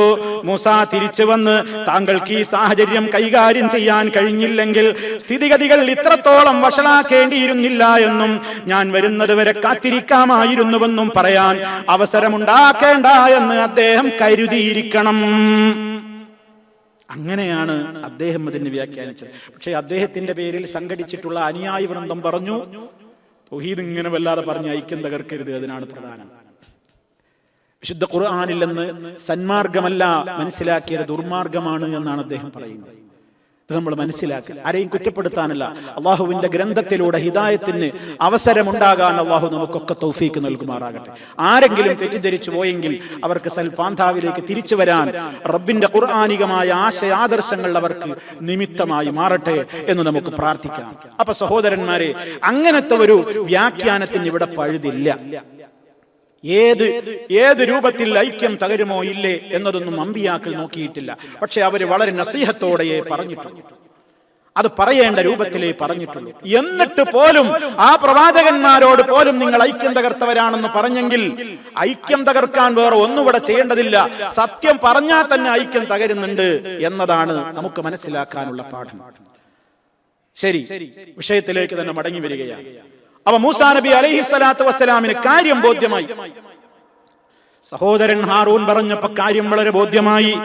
നിരപരാധിയാണ് എന്റെ സഹോദരൻ, ഞാൻ ദേഷ്യപ്പെട്ടത് വെറുതെയായി എന്ന് മഹാനവർക്കൾക്ക് ബോധ്യമായി. അദ്ദേഹം എന്ത് ചെയ്തു? ഫലമ്മാ സകത മൂസൽ ഗളബ അഖദൽ അൽവാഹ്, തലത്തേക്കിട്ട പലകകളൊക്കെ അദ്ദേഹം പെറുക്കി കൂട്ടുകയാണ്. മൂസാ നബി അലൈഹിസ്സലാമിന്റെ ദേഷ്യം തണുത്തപ്പോൾ അഖദൽ അൽവാഹ്, തൗറാത്തിന്റെ പലകകൾ അദ്ദേഹം പെറുക്കിയെടുക്കുകയാണ്. ആ തൗറാത്തിൽ സന്മാർഗമുണ്ട്, വിശ്വസിക്കുന്ന ആളുകൾക്ക് ഒരുപാട് ദൃഷ്ടാന്തങ്ങളുണ്ട്, ഒരുപാട് നിയമനിർദ്ദേശങ്ങളുടെ സമാഹാരമായ ആ ഗ്രന്ഥം എന്ന് പറഞ്ഞു. അതിന്റെ ശേഷം മഹാനവറുകൾക്ക് ബോധ്യമായി തന്റെ സഹോദരൻ ഇതിൽ കുറ്റക്കാരനല്ല, അദ്ദേഹം ശക്തമായി ഇടപെട്ടിട്ടുണ്ട്. അവരതാ എന്നുകൊണ്ട് പ്രാർത്ഥിക്കുകയാണ്. ഖാല റബ്ബിഗ്ഫിർ ലീ വലി അഖീ വഅദ്ഖിൽനാ ഫീ റഹ്മതിക വഅൻത അർഹമുർ റഹീമീൻ. മൂസാ നബി അവിടെ നിന്ന് ദുആ ചെയ്യാണ്, റബ്ബി, എന്റെ റബ്ബേ, ഇഗ്ഫിർ ലീ, നീ എന്നോട് പൊറുക്കണം. എന്ത് തെറ്റാ മൂസാ നബി അലൈഹിസ്സലാം ചെയ്തത്? ഒന്നും ചെയ്തിട്ടില്ല. എന്നാലും അല്ലാഹ് എന്തെങ്കിലുമൊക്കെ എന്റെ ഒരു കുറവുകൊണ്ടായിരിക്കും ഉപരി പഴിച്ചത്. കണ്ടോ എന്താ വിനയം, എന്താണ് ആ വിനയം? റബ്ബേ, നീ എനിക്ക് പൊറുത്തതാ. വലിയ അഖീ, എന്റെ സഹോദരൻ ഹാറൂനിനും പുറത്തു കൊടുക്കണം. അവരുടെ വിനയം. വഅദ്ഖിൽനാ, നീ ഞങ്ങളെ പ്രവേശിപ്പിക്കണേ. ഫീ റഹ്മതിക, നിന്റെ കാരുണ്യത്തിൽ. വഅൻത അർഹമുർ റഹീമീൻ, ഏറെ കരുണ ചെയ്യുന്നവരിൽ വെച്ച് അത്യധികം കരുണ ചെയ്യുന്ന അർഹമുർ റഹീമീൻ അല്ലയോ നീ? എന്നോടും എന്റെ സഹോദരനോടും പൊറുത്തു തന്നുകൊണ്ട് നിന്റെ റഹ്മത്തിൽ നീ ഞങ്ങളെ പ്രവേശിപ്പിക്കണേ എന്ന് മഹാനായ പ്രവാചകൻ മൂസാ നബി അലൈഹിസ്സലാം ദുആ ചെയ്യുന്നു. പശുവാരാധകരോട് അദ്ദേഹം മുന്നറിയിപ്പും കൊടുത്തു. ഇന്നല്ലദീന ഇത്തഖദുൽ ഇജ്ല സയനാലുഹും ഗദബും മിർ റബ്ബിഹിം വദില്ലത്തും ഫിൽ ഹയാത്തിദ് ദുനിയാ വകദാലിക നജ്സിൽ മുഫ്തരീൻ. ഇന്നല്ലദീന ഇത്തഖദുൽ ഇജ്ല, നിശ്ചയമായും ഈ പശുക്കുട്ടിയെ ആരാധ്യനായി കൊണ്ട് സ്വീകരിച്ചവർ, സയനാലുഹും, പിറകെ അവർക്ക് ബാധിക്കുന്നതാണ്, ഗദബും മിർ റബ്ബിഹിം, അവരുടെ റബ്ബിങ്കൽ നിന്നുള്ള കോപം അവരെ പിടികൂടുക തന്നെ ചെയ്യും. വദില്ലത്തും ഫിൽ ഹയാത്തിദ് ദുനിയാ, ഈ ലോക ജീവിതത്തിൽ തന്നെ അവർക്ക് അപമാനമാണ് വരാൻ പോകുന്നത്. വകദാലിക നജ്സിൽ മുഫ്തരീൻ, അപ്രകാരമാണ് നാം കള്ളം പറയുന്ന, കറ്റുകെട്ടി പറയുന്ന വ്യാജന്മാരായ ആളുകൾക്ക് പ്രതിഫലം കൊടുക്കുന്നത് എന്ന് അല്ലാഹു വളരെ കൃത്യമായി തന്നെ ഉത്ബോധനം ഇറക്കുന്നു. അത് കഴിഞ്ഞ് ഹാറൂൻ നബി അലൈഹിസ്സലാം കുറ്റക്കാരനല്ല, അദ്ദേഹത്തിന് ബോധ്യമായി. രണ്ടാൾക്കും വേണ്ടി ദുആ ചെയ്തു. തുടർന്നുകൊണ്ട് തിരിയാണ്. ആരായി പണി ഒപ്പിച്ചത്? ജനങ്ങളൊക്കെ പറഞ്ഞല്ലോ, ഞങ്ങളല്ല, ഞങ്ങളുടെ തന്നെ ഇഷ്ടപ്രകാരമല്ല. കഴിഞ്ഞ ക്ലാസ്സിൽ നമ്മൾ പറഞ്ഞ് അവസാനിപ്പിച്ചു. ഞങ്ങളുടെ ഇഷ്ടപ്രകാരമല്ല ചെയ്തത്, ഇയാളാണ് ഞങ്ങളെ കൊണ്ട് ഇത് ചെയ്യിപ്പിച്ചത്, ഇയാളാണ് ഞങ്ങളെ പറഞ്ഞു പ്രലോഭിപ്പിച്ചത്. ഇതാണ് നമ്മൾ പ്രാർത്ഥിക്കേണ്ട ദൈവം, ഇതാണ് മൂസ തെരഞ്ഞുപോയ ദൈവം. മൂപ്പര് വെറുതെ അവിടെ സീനാമലയിൽ പോയിട്ട് അതിനെ കാത്തിരിക്കേണ്ട, ഇവിടെ നമുക്ക് ഇപ്പൊ തന്നെ കിട്ടിയാണ്. അതുകൊണ്ട് നിങ്ങൾ ഇനി ഒന്നും ആലോചിക്കണ്ട, ഇതിനെ പൂജിച്ചോളി, ആരാധിച്ചോളും, ഇയാളാ പറഞ്ഞതെന്ന് പറഞ്ഞല്ലോ. അയാളെ ചൂണ്ടിക്കാണിച്ചു കൊടുത്തിരുന്നു. സാമിരി എന്നാണ് അയാളുടെ പേര്. മൂസാ നബി അലൈഹിസ്സലാമിന്റെ അടുത്ത തിരിയൽ, അടുത്ത ചോദ്യം ചെയ്യൽ അയാളിലേക്ക് തിരിയുകയാണ്. قال فما خطبك يا سامري قال بصرت بما لم يبصروا به فقبضت قبضة من أثر الرسول فنبذتها وكذلك سولت لي نفسي قال فاذهب فإن لك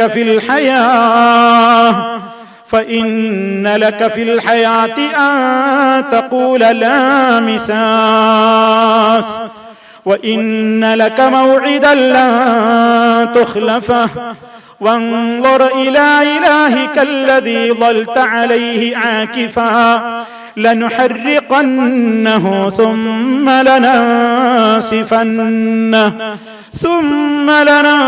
لننسفنه في اليم نسفا إنما إلهكم الله الذي لا إله إلا هو وسع كل شيء علما.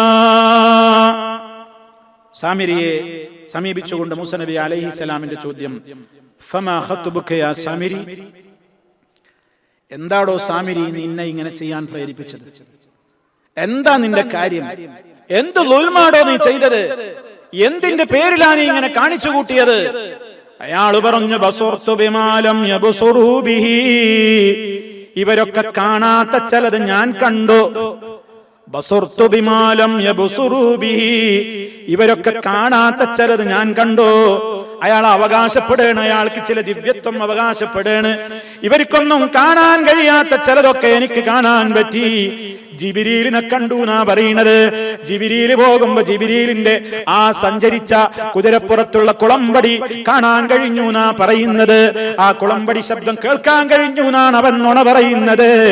അങ്ങനെ ആ റസൂലിന്റെ ആ പാദത്തിന്റെ അടിത്തട്ടിൽ നിന്ന്, അതല്ലെങ്കിൽ മൂസ നബി അലൈഹിസ്സലാമിനെ സുഖിപ്പിച്ചതാണെന്നും റിപ്പോർട്ടുണ്ട്. നിങ്ങൾ നടന്നു പോകുമ്പോ നിങ്ങൾ ചവിട്ടിയ പരിപാവനമായ മണ്ണില്ലേ, ആ മണ്ണിൽ നിന്നൊരു പിടിയാൻ വാരിയെടുത്തിട്ട് അത് ഞാൻ ഈ ഉണ്ടാക്കിയ ഈ പശുവിന്റെ മുരിക്കുട്ടിയുടെ രൂപത്തിലേക്ക് അങ്ങിട്ട് കൊടുത്തു. അങ്ങനെ ഇതിനൊരു പ്രത്യേകമായ അനുഭൂതിയും ഒരു ദിവ്യത്വവും ഒക്കെ സ്ഥാപിക്കാൻ എനിക്ക് സാധിച്ചിട്ടുണ്ട്. ഇത് വലിയ പ്രധാനപ്പെട്ടതാണെന്ന് എനിക്കപ്പോൾ മനസ്സിലായി. അപ്രകാരം ചെയ്യണമെന്നാണ് എന്റെ മനസ്സ് എന്നോട് പറഞ്ഞത്. എനിക്ക് അങ്ങനെ തോന്നിയത്. അയാളൊന്ന് വല്ലാത്തൊരു വലിയ ഔലിയപ്പാപ്പാകാൻ ചമഞ്ഞു നോക്കി. നമ്മളെ ഭാഷ കാണാത്ത ചിലത് എനിക്ക് കാണുന്നുണ്ടായിരുന്നു. ഞാൻ ഹോട്ട് ലൈൻ എനിക്ക് ഉണ്ടായിരുന്നു, അതൊക്കെ ഞാൻ കേൾക്കുന്നുണ്ടായിരുന്നു, കാണുന്നുണ്ടായിരുന്നു. ചില മണ്ണൊക്കെ എനിക്ക് കിട്ടിയിരുന്നു. അങ്ങനെ ചില കാര്യങ്ങളൊക്കെ ഞാൻ ചെയ്തപ്പോൾ ഇങ്ങനെ മുക്കറയിടുന്ന രൂപത്തിലൊക്കെ ഇവർക്ക് തോന്നുന്ന ആ നിലക്കുള്ള ഒരു ഇജ്ലിനെ ആരാധനക്കായി ഉണ്ടാക്കി ഞാൻ അവരോട് പറഞ്ഞു, ഇതാണ് നമ്മുടെ ദൈവം, ഇതാണ് ചെയ്യേണ്ടതെന്നൊക്കെ പറഞ്ഞ് അങ്ങനെ എനിക്ക് തോന്നി, അതാണ് നല്ലതെന്ന് എനിക്ക് തോന്നി, അതാ ഞാൻ ചെയ്തതും. ധിക്കാരത്തോടെ ഇയാൾ പറയാൻ, അല്ലെങ്കിൽ മൂസ നബി അലൈഹിസ്സലാമിനെ ഒന്നിങ്ങനെ മയപ്പെടുത്താൻ വേണ്ടി ആ രൂപത്തിലുള്ള കാര്യങ്ങൾ പറഞ്ഞു നോക്കണം. മൂസാ നബി അലൈഹിസ്സലാത്തു വസ്സലാം വീണുപോയില്ല.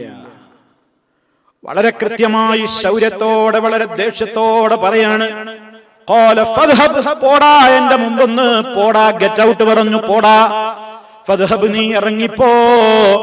ഫഇന്ന ലക ഫിൽ ഹയാ, എന്റെ മുമ്പൊന്ന് ഇറങ്ങിപ്പോകൽ മാത്രമാണ് നിനക്കുള്ള ശിക്ഷയെന്ന് നീ ഒരിക്കലും സമാധാനിച്ചു പോകണ്ട.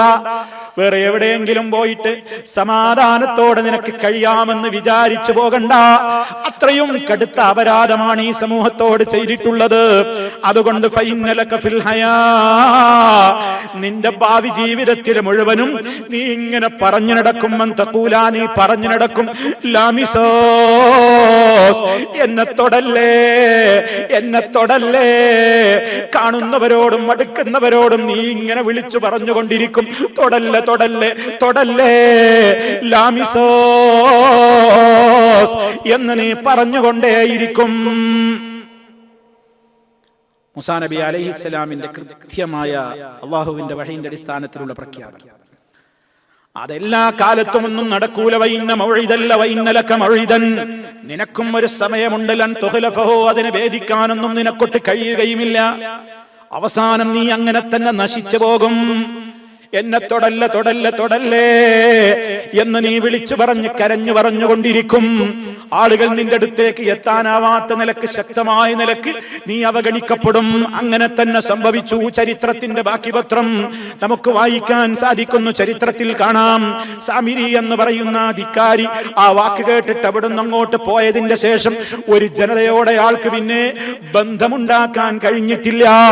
കാണുന്നവർക്ക് മുഴുവനും മറപ്പും വെറുപ്പും തോന്നുന്ന നിലക്ക് അതിമാരകമായി ശരീരത്തിൽ മുഴുവൻ പുഴുക്കളും, അതുപോലെ തന്നെ വൃത്തികെട്ട ഏറ്റവും അഗാധമായ മനുഷ്യന് ബോധം കെട്ടുപോലും വീഴാവുന്ന നിലക്കുള്ള ഏറ്റവും വലിയ മാലിന്യത്തിന്റെ ദുർഗന്ധം അവന്റെ ബോഡിയിൽ നിന്ന് വമിച്ചുകൊണ്ടേയിരുന്നുവെന്നും കാണുന്നവരോടൊക്കെ എന്നെ തൊടല്ലേ, എന്നെ തൊടല്ലേ ലാമിസാസ് എന്ന് പറഞ്ഞവന്റെ ജീവൻ പോവുകയാണ്. അല്ലാഹു തആല പറഞ്ഞില്ലേ, ഫൈനലക മൗഇദല്ലം തുഖ്ലഫഹു, ഭേദിച്ച് കിടക്കാനാവാത്തൊരു പര്യവസാനം നിനക്കുണ്ട്. ഒരു നിശ്ചിത സമയമുണ്ട്, അതുവരെ നീ പോവുള്ളൂ. പുഴുത്ത് നാറിയ അയാൾ ദുർഗന്ധം വമിച്ച് ഒരാൾക്ക് അടുക്കാൻ പോലും കഴിയാതെ അയാൾ ഈ ലോകത്ത് നിന്ന് ജീവൻ പോവുകയാണ്. ശിർക്ക് ഒരു സമൂഹത്തിൽ പ്രചരിപ്പിച്ചവന്റെ ശിക്ഷയാണ്, ദുന്യാവിൽ തന്നെ കൊടുത്തതാണ്. മാത്രമല്ല അവനോട് പോകുമ്പോ പറഞ്ഞു, ഞാൻ ചത്താലും ഞാൻ മരിച്ചാലും ഇവിടെ ഞാൻ ഉണ്ടാക്കിയ ഈ കാളക്കുട്ടി ഇവിടെ ഉണ്ടാകും, അതിന് കുറച്ച് അനുയായികളെ കിട്ടും എന്ന് നീ വിചാരിക്കണ്ട. വൻളുറ ഇലാ ഇലാഹിക് അല്ലദീ ളൽത അലൈഹി ആകിഫാ, നീ ഇതുവരെ നീയും നിന്റെ ആൾക്കാരുമൊക്കെ നീ ഭജന പാടിയിരുന്ന, ഭജനം വെച്ചിരുന്ന, നൃത്തം വെച്ചിരുന്ന, ചുറ്റും ആളുകളെ കൊണ്ട് ഇങ്ങനെ ഡാൻസ് ആടിപ്പിച്ചിരുന്ന നിന്റെ ഈ കാളക്കുട്ടിയില്ലേ, നിന്റെ ഈ ഇലാഹെന്ന് നീ കള്ളപ്പേരിട്ട ഈ കള്ള ദൈവത്തെ നോക്കിക്കോ. ലനുഹരിഖന്നഹു, ഞാനതിനെ കരിച്ചു കളയുക തന്നെ ചെയ്യും. സുമ്മലനൻസിഫന്നഹു, എന്നിട്ടതിന് ഞാൻ പൊടിച്ചു നുറുക്കിയിട്ട് സുമ്മലനൻസിഫന്നഹു ഫിൽ യമ്മി നസ്ഫാ, ഞാനതിനെ കടലിൽ അങ്ങോട്ട് വിതറിക്കളയും. അതിൽ സംശയമൊന്നും വേണ്ട. കൊത്തി നുറുക്കി നശിപ്പിച്ച് കടലിലെറിഞ്ഞു. എന്നിട്ട് പറഞ്ഞു സമൂഹത്തോട് പറഞ്ഞു, ഇന്നമാ ഇലാഹുക്കുമുല്ലാഹ്, നിങ്ങളുടെ ആരാധ്യൻ ഏകനായ അല്ലാഹയാണ്. അല്ലദീ ലാ ഇലാഹ ഇല്ലാഹു, അവനൊഴികെ ഒരാരാധ്യനേ ഇല്ല. വസിഅ കുല്ല ശൈഇൻ ഇൽമാ, ആ റബ്ബിന് ഒരുപാട് ഗുണങ്ങളുണ്ട്. അതിൽ ഒരു കാര്യം അവിടെ വെച്ച് പറയാണ്, വസിഅ കുല്ല ശൈഇൻ, എല്ലാ വസ്തുക്കളെയും ചൂഴ്ന്നു നിൽക്കുന്നതാണ് ഇൽമാ, അവന്റെ അറിവ്. അറിവ് കൊണ്ടവൻ വിശാലനാണ്, എല്ലാം അറിയാവുന്ന നാഥനാണ്. ആ നാഥൻ മാത്രമാണ് നിങ്ങളുടെ ആരാധ്യൻ. ഇതൊന്നും നിങ്ങളുടെ ആരാധ്യ വസ്തുക്കളല്ല എന്ന് പറഞ്ഞു ഗൗരവത്തോടെ താക്കീത് നടത്തുന്നു. ആ കൂട്ടത്തിലതാ കുറെ ആളുകൾ തൗബ ചെയ്യുകയാണ്. വല്ലദീന അമിലു സയ്യിആതി സുമ്മ താബൂ മിൻ ബഅദിഹാ വആമനൂ ഇന്ന റബ്ബക മിൻ ബഅദിഹാ ലഗഫൂറുർ റഹീം. തിന്മ പ്രവർത്തിച്ച ആളുകൾ, അതിന്റെ ശേഷം പശ്ചാത്തപിച്ചവർ, ഈമാൻ ഉൾക്കൊണ്ടവർ, അവക്കൊക്കെ ശേഷം നിന്റെ റബ്ബിയേറെ പുറത്തു കൊടുക്കുന്നവനും കരുണയുള്ളവനും തന്നെയാണെന്നു. പക്ഷെ ഈ പശുവാരാധനയിൽ പങ്കെടുത്ത ആളുകൾക്കൊന്നും ഈ തൗബ കൊണ്ട് മതിയായിട്ടില്ല. അവർക്ക് കടുത്ത ശിക്ഷ വേറെ കൊടുത്തു, അതിന് ശേഷം വരാൻ പോകുന്നുണ്ട്. പങ്കെടുത്ത മുഴുവൻ ആളുകൾക്കും അല്ലാഹു ശിക്ഷ വിധിച്ചു. അത് ശേഷം നമുക്ക് വിശദീകരിക്കാം. അതിന് മുന്നോടിയായിട്ട് തന്നെ അല്ലാഹു തആല പറയാണ്, واتخذ قوم موسى من بعده من حليهم عجلا جسدا له خوار മൂസ നബി അലൈഹിസ്സലാമിന്റെ ജനത മൂസാക്ക് ശേഷം അവരുടെ ആഭരണങ്ങളില്ലെന്ന് ഒരു രൂപത്തിൽ മോഡൽ ഉണ്ടാക്കിയിട്ട് അതിന് മുക്രയിടുന്ന ശബ്ദമൊക്കെ ഉണ്ടാക്കി. പറഞ്ഞല്ലോ, സാമിരി നിർമ്മിച്ചു കൊടുത്ത കാളക്കുട്ടി അല്ലെങ്കിൽ പശുക്കുട്ടി എന്തോ ആവട്ടെ. അലം യറൗ, അവർക്ക് ചിന്തിച്ചുകൂടായിരുന്നു, അന്നഹു ലാ യുകല്ലിമുഹും, മുഹമ്മദ് അവരോടൊന്നും മിണ്ടില്ലെന്ന്, വലാ യഹ്ദീഹിം സബീലാ, ഒരു മാർഗത്തിലേക്കും അവരെ നയിക്കാനുമാവില്ലെന്നും, ഇത്തഖദൂഹു വകാനൂ ളാലിമീൻ, അക്രമികളായ നിലക്കല്ലേ അവരതിനെ പൂജ്യവസ്തുവായി ആരാധ്യ വസ്തുവായിട്ട് അവർ സ്വീകരിച്ചത്. വലമ്മാ സുഖിത ഫീ ഐദീഹിം വറഔ അന്നഹും ഖദ് ളല്ലൂ ഖാലൂ ലഇൻ ലം യർഹംനാ റബ്ബുനാ വയഗ്ഫിർ ലനാ ലനകൂനന്ന മിനൽ ഖാസിരീൻ. അവരുടെ സുമനസ്സുള്ള നല്ല മനസ്സുള്ള ആളുകൾ, അവർക്ക് സത്യം ബോധ്യമായപ്പോൾ അവരതാ പരാജയം സമ്മതിച്ചുകൊണ്ട് അവര് പിഴച്ചുപോയി എന്നവർക്ക് ബോധ്യമായപ്പോൾ അവർ ദുആ ചെയ്യുകയാണ്.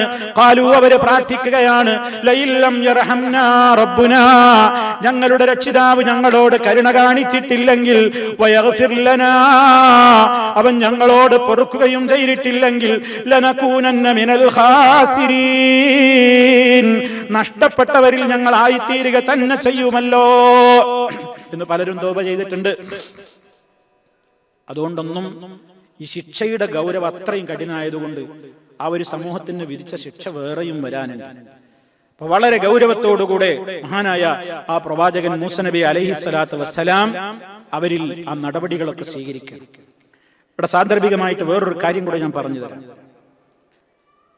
ഈ ആരാധനയുടെ വേളകളിൽ ആരാധന എന്ന രൂപത്തിൽ പാട്ടും കൂത്തും ഡാൻസും നൃത്തങ്ങളുമൊക്കെ ആദ്യമായി നടപ്പിലാക്കിയ എല്ലാ അപരാധങ്ങളുടെയും ചാർജ് ഷീറ്റ് ചെന്നെത്തുന്നത് സാമിരിയിലേക്കാണ് എന്നാണ് ഇസ്ലാമിക പണ്ഡിതന്മാർ പറയുന്നത്. ഇന്ന് പലയിടത്തും കാണാൻ സാധിക്കും. നമ്മുടെ നാട്ടിലൊക്കെയുള്ള ചില ആളുകൾ ദിക്റാണെന്ന പേര്, അതിന് ദിക്റ് നല്ല പേര് പറയേണ്ടത് കൂത്താട്ടം, പേക്കൂത്ത് എന്നൊക്കെയാ പറയേണ്ടത്. അവർ ജനങ്ങളോട് ലാ ഇലാഹ ഇല്ലല്ലാഹ് പറയേണ്ട രൂപം അള്ളാന്റെ റസൂൽ പഠിപ്പിച്ച രൂപം എന്നല്ല. അതിങ്ങനെ ആദ്യം വലത്തോട്ടൊന്ന് ചാഞ്ഞ് ഇടത്തോട്ടൊന്ന് ചാഞ്ഞ് കാൽമുട്ടൊന്ന് താഴ്ത്തിക്കാക്കി പിന്നെ പൊക്കി സ്പ്രിംഗ് ആക്ഷനിലൊന്ന് കുറെ ആടി, കുറെ തുള്ളി, കുറെ ഓടി, കുറെ ആളുടെ മുമ്പിലേക്ക് പാഞ്ഞ്, കുറെ വീണ് ഉരുണ്ട്, ഇങ്ങനെയൊക്കെ ദിക്റും ആ രൂപത്തിലുള്ള കാര്യങ്ങളും ഒക്കെ ആയിട്ട് നടക്കുന്ന ഒരു വിഭാഗം ആളുകൾ, പിഴച്ച കക്ഷികൾ, ദിക്റ് ഹൽക്കാരും ദിക്റിന്റെ ആൾക്കാരും എന്നൊക്കെ പറഞ്ഞിട്ട് സമൂഹത്തിലുണ്ട്. ഇതൊന്നും ഇന്നലെയും തുടങ്ങിയതാന്ന് ആരും വിചാരിക്കണ്ട കേട്ടോ. ഒരുപാട് പഴക്കം എന്നറിയുമ്പോൾ വിചാരിക്കണ്ട, കണ്ടോ മൗലവി സത്യം പറഞ്ഞു, ഇതിനൊക്കെ ഒരുപാട് പഴക്കമുണ്ട് എന്ന് പറഞ്ഞില്ലേ, അത് മതി ഞങ്ങൾക്ക്, ഇത് മുറിച്ചാരും ക്ലിപ്പാക്കണ്ട. ഇതേതാ പഴക്കം എന്ന് പറഞ്ഞാൽ ഇത് പണ്ടേ ഉണ്ട്. അള്ളാന്റെ റസൂലിന് പരിചയമല്ല, സ്വഹാബത്തിന് പരിചയമല്ല, താബിഈങ്ങൾക്ക് പരിചയമല്ല, ഉത്തമ നൂറ്റാണ്ടിലെ ആളുകൾക്കൊന്നും പരിചയമല്ല. കുറെ കാലത്തിന് ശേഷം ചില ആളുകൾ പലതും കടത്തിക്കൂട്ടിയ കൂട്ടത്തിൽ ഇസ്ലാമിന്റെ പേരിൽ ഇങ്ങനെയുള്ള പലതും കടത്തിക്കൂട്ടി. ഞാനതിന്റെ വാചകങ്ങൾ വായിച്ച് സുദീർഘമായി സംസാരിക്കുന്നില്ല. ഈ ആയത്ത് വിശദീകരിച്ചപ്പോ മഹാനായ ഇമാം ഖുർത്തുബി റഹിമഹുല്ലാഹ്, ഈ കാലത്ത് ജീവിച്ച ആളൊന്നല്ല, ഹിജറ 600 ജനിച്ച് 671 വഫാത്തായ മഹാനാണ്. ആര്? ജാമിഉൽ ബയാൻ എന്ന തഫ്സീർ ഗ്രന്ഥം, തഫ്സീറുൽ ഖുർത്തുബി എന്നറിയപ്പെടുന്ന തഫ്സീർ. അതിൽ മഹാനവറുകൾ ഒരു സംഭവം ഉദ്ധരിക്കുന്നുണ്ട്. ഹിജറ 600 ജനിച്ച ആളാണെന്ന് ഓർക്കണം. ആ മഹാനവറുകൾ ഉദ്ധരിക്കുന്നത് ആരെ കുറിച്ചാണ്? ഇമാം അബൂബക്കർ തർത്തൂശി റഹിമഹുല്ലാഹ്, മാലിക്കി മദ്ഹബിലെ അഗ്രഗണ്യനായ മഹാനായ ഒരു പണ്ഡിതനാണ്. ഹാഫിളാണ്, വളരെ വറആണ്, തഖിയാണ്, ആബിദാണ്. പണ്ഡിതന്മാരൊക്കെ അദ്ദേഹത്തെ ഒരുപാട് പുകഴ്ത്തി പറഞ്ഞിട്ടുണ്ട്. അദ്ദേഹം ജീവിച്ച കാലം ഏതാണ്? ഹിജറ 451 ജനിച്ച് ഹിജറ 520 വഫാത്തായ മാന്യദേഹമാണ് അബൂബക്കർ തർത്തൂശി റഹിമഹുല്ലാഹ്. അദ്ദേഹത്തോട് ഒരാളൊരു ചോദ്യം ചോദിച്ചിട്ട്, അദ്ദേഹത്തോട് ഒരു ഫത്വ ചോദിച്ചിട്ട്, ആ ഫത്വക്ക് അദ്ദേഹം കൊടുത്ത മറുപടിയുടെ അറബി ഇബാറത്ത് വായിച്ചാൽ എന്റെ സമയം പോകും. സംശയമുള്ള ആളുകൾക്ക് നെറ്റിലൊക്കെ അടിച്ചു നോക്കിയാൽ ഈ വിശദമായ ഞാൻ ഈ പറയുന്ന ട്രാൻസ്ലേഷന്റെ അറബി ഭാഗം നമുക്ക് കാണാൻ സാധിക്കും. എത്ര പഴക്കമുള്ളത് മനസ്സിലായില്ലേ? 451, ഇപ്പൊ 1437 നമ്മളുള്ളത്. ഒരു 10,000 കൊല്ലം മുമ്പ് ഏർപ്പാടുണ്ട് എന്നല്ല അതിന്റെ അർത്ഥം. അദ്ദേഹത്തോട് ചോദിക്കേണ്, എന്താ ചോദിക്കുന്നത്? അല്ല, നമ്മുടെയൊക്കെ പ്രദേശങ്ങളിൽ ഒരു സംഘം ആളുകൾ ഇപ്പൊ ഇറക്കിയിട്ട് അവര് ധാരാളം അള്ളാനെ ദിക്റ് ചെല്ലുകയാണെന്നും മുഹമ്മദ് നബി സല്ലല്ലാഹു അലൈഹി വസല്ലമനെ ദിക്റ് ചെല്ലുകയാണെന്നൊക്കെയാണ് അവര് പറയുന്നത്. അവരുടെ കയ്യിലൊക്കെ ചെണ്ടയുണ്ട്, അതുകൊണ്ട് അവരിങ്ങനെ തോല് കൊണ്ടുണ്ടാക്കിയ ചെണ്ടുണ്ട്, അതിന്മേൽ അവരടിക്കും. അതുപോലെ തന്നെ അവരിങ്ങനെ പരസ്പരം ഇങ്ങനെ ഡാൻസ് ഒക്കെ ആടുന്നുണ്ട്, അങ്ങോട്ടും ഇങ്ങോട്ടും ഓടിക്കളിക്കുന്നുണ്ട്, ചാടിക്കളിക്കുന്നുണ്ട്, പല ആക്ഷനിൽ അവർ തിരിയും മറിയൊക്കെ ചെയ്യുന്നുണ്ട്. തിന്നാനുള്ള വല്ലതൊക്കെ അവർ സരസിലേക്ക് കൊണ്ടുവരും ചെയ്യും. അങ്ങനെ അതൊക്കെ തിന്നിട്ടാ പിരിഞ്ഞു പോകുക. ഇത്തരത്തിലുള്ള ആളുകളുടെ കൂടെ പങ്കെടുക്കൽ ജായിസ് ആണോ പ്രിയപ്പെട്ടവരെ? ഒന്ന് ഫത്വ തരീൻ. 2016 ചോദ്യം നല്ലത്. 1000 കൊല്ലങ്ങൾക്ക് മുമ്പ് ചോദിച്ചൊരു ചോദ്യം. അദ്ദേഹം മറുപടി കൊടുക്കണം. ഫഅജാബ, അദ്ദേഹം മറുപടി കൊടുക്കണം. യർഹമുക്കല്ലാഹ്, അല്ലാഹ് നിങ്ങളെ ഈ ചോദ്യം ചോദിച്ചതിന് അനുഗ്രഹിക്കട്ടെ. എന്നിട്ട് പറയണേ, ഈ പറയുന്ന രൂപത്തിലുള്ള വാദങ്ങൾ പ്രചരിപ്പിക്കുന്ന കക്ഷികൾ വമ്പിച്ച അപരാധമാണ് ചെയ്യുന്നത്, ജഹാലത്താണ് ചെയ്യുന്നത്, ദലാലത്താണ് ചെയ്യുന്നത്. അങ്ങേയറ്റത്തെ വിവരക്കേടും അങ്ങേയറ്റത്തെ വഴികേടുമാണ്. എന്നിട്ട് അദ്ദേഹം പറയണം, വമൽ ഇസ്ലാമു ഇല്ലാ കിതാബുല്ലാഹി വസുന്നത്തുർ റസൂൽ. അള്ളാന്റെ ദീനായ ഇസ്ലാം എന്ന് പറഞ്ഞാൽ അള്ളാന്റെ കിതാബും അള്ളാന്റെ റസൂലിന്റെ ചര്യകളുമാണ്. ഈ ഡാൻസും അതുപോലെ തന്നെ ഓടിക്കളിയും ഈ ചാടിക്കളിയും ഈ ആക്ഷനുകളൊക്കെ ഫഅവ്വലു മൻ അഹദസഹു അസ്ഹാബുസ് സാമിരി. അതാ ഞാൻ പറഞ്ഞു വരുന്നത്. ഫഅവ്വലു മൻ അഹദസഹു അസ്ഹാബുസ് സാമിരി. ഈ സാമിരിയുടെ അനുയായികളാണ് ഇത് ലോകത്ത് ആദ്യമായിട്ട് കൊണ്ടുവന്നത്. അയാളാണ് അതിന്റെ നേതാവ്. ഇയാളാണ് ഇത് ലോകത്ത് ആദ്യം കൊണ്ടുവന്നത്. ഇബാദത്തിന്റെ പേരിൽ ഡാൻസ് ആണ്. ഇയാളാണ് ഇതിന്റെ പരിപാടി ആദ്യം കൊണ്ടുവന്നത്. എപ്പോ ഇങ്ങനെ ശബ്ദമിടുന്ന മുക്രയിടുന്ന ഒരു മൂരിക്കുട്ടിയെ അല്ലെങ്കിൽ പശുക്കുട്ടിയുടെ രൂപമുണ്ടാക്കിയിട്ട് അവരതിന്റെ ചുറ്റും നൃത്തം വെക്കാൻ തുടങ്ങി. അതിനങ്ങനെ ഭജന പാടും, അതിനനുസരിച്ച് ഇങ്ങനെ തുള്ളും ആടിയും ചാടിയിട്ടൊക്കെ നൃത്തം ചെയ്തുകൊണ്ടാ അവർ ഇതിനെ ദിക്റിയില്ല. അങ്ങനെ ഇവരിങ്ങനെ ഭയങ്കര ഒരു പ്രത്യേകമായ ഉന്മാദാവസ്ഥയിലെത്തും. എന്നിട്ട് അവിടുന്ന് പറയാണ് ഫഹുവ ദീനുൽ കുഫാർ, ഇത് കാഫിരീങ്ങളുടെ ദീനാണ് മക്കളെ. വഉബാദുൽ ഇജ്ലി, പശുവാരാധകന്മാരുടെ ഗോപൂജകന്മാരുടെ സമ്പ്രദായമാണിത്. ഇത് മുസ്ലിമീങ്ങളുടെ ഏർപ്പാടല്ല. പിന്നെയോ ഈ ചെണ്ടയടിക്കലോ ഇതും കൊണ്ടുവന്നത് നിരീശ്വര നിർമ്മതവാദികളാണ്. അള്ളാന്റെ കിതാബിൽ നിന്ന് മുസ്ലിമീങ്ങളെ തെറ്റിക്കാൻ വേണ്ടി അല്ലാഹുവിന്റെ റസൂൽ സല്ലല്ലാഹു അലൈഹി വസല്ലമിന്റെ സദസ്സിലൊക്കെ സഹാബിമാരി ഇരുന്നിരുന്നത് കഅന്നമാലാ റൂസിഹിമുത് തയ്റു മിനൽ വഖാർ, ഗാംഭീര്യം കൊണ്ട് നബി തങ്ങളുടെ സദസ്സിലൊക്കെ മുഅ്മിനീങ്ങൾ ഇരിക്കുമ്പോ തലയൊന്ന് വെട്ടിക്കാൻ പോലും അവര് സമ്മതിക്കാതെ സാഗൂതം മജ്ലിസിലിരിക്കുകയാണ്. അവരുടെ തലയിൽ ഒരു പക്ഷി വന്നിരിക്കുന്നത് പോലെ പക്ഷി പാറിപ്പോയേക്കുമോ എന്ന് വിചാരിച്ച് തലയൊന്ന് ചരിക്കാതെയും മനക്കാതെയും ഇരിക്കുന്ന ഒരാളെയാണ് ഉപമിച്ചത് ഹബീബിന്റെ മജ്ലിസിൽ വന്നിരിക്കുന്ന മുഅ്മിനീങ്ങളെ സംബന്ധിച്ച്. ഇനിയും കേട്ടോളൂ. അതുകൊണ്ട് അദ്ദേഹം പറയാണ്, അധികാരികളുടെ മേൽ അനിവാര്യമാണ് ഇത്തരത്തിലുള്ള ആളുകളെ പള്ളിയിൽ കയറ്റരുത്. നോക്കണം നിങ്ങൾ, ഇത്തരത്തിലുള്ള ആളുകളെ പള്ളി കയറ്റരുത്. അള്ളാഹുവിലും പരലോകത്തിലും വിശ്വാസമുള്ള ഒരാൾക്കും ഹലാലല്ല ഇവരോടൊത്ത് എവിടെയെങ്കിലും ഒരു മജ്ലിസിൽ പങ്കെടുക്കലോ ഇവരുടെ ബാത്തിലിന് ഏതെങ്കിലും നിലക്കുള്ള ഒരു സഹായം കൊടുക്കലോ പാടില്ല. എന്നിട്ട് അദ്ദേഹം പറയാണ്, ഹാദാ മദ്ഹബു മാലിക് വഅബി ഹനീഫ വശാഫിഈ വഅഹ്മദ് ഇബ്നു ഹംബൽ റഹിമഹു വഗൈരിഹിം മിൻ ഇമ്മത്തിൽ മുസ്ലിമീൻ.